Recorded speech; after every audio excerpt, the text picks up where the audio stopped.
Enterprise-critical manual inspections of infrastructure and construction assets are risky, repetitive, detail-oriented, and error-prone.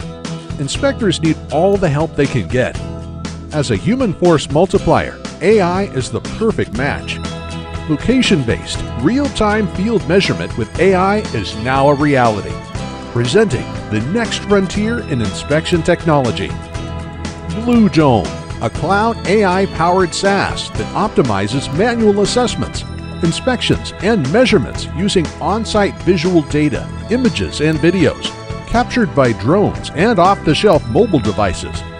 The platform's proprietary algorithms map the acquired data to shop drawings or inspection criteria and guidelines uploaded to the cloud.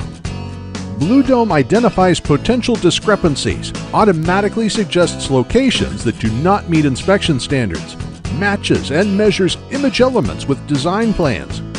The technology also analyzes inspection records to generate detailed reports, accessible on mobile devices and stored for audit and future reference.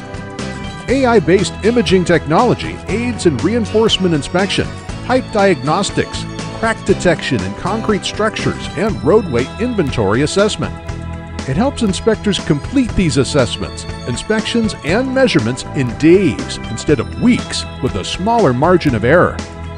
Subject to image quality and the inspection process, Blue Dome can increase accuracy, consistency, inspection speed, and enhance inspection coverage. It can also reduce insurance, rework, and construction costs. There are many more benefits. Blue Dome doesn't require any prior training or expertise. The vast data collected is archived and stored securely as feed for machine learning. Historical data management helps develop trends. 21st century AI-enabled inspection technology translates into lesser inspection time and fewer errors. Let's shake up an industry that has been slow to change over the last 50 years. Try Blue Dome for visual inspections, dimensional inspections, and capability measurements of new construction, as well as condition assessment of existing infrastructure. Blue Dome, revolutionizing manual inspection from the ground up.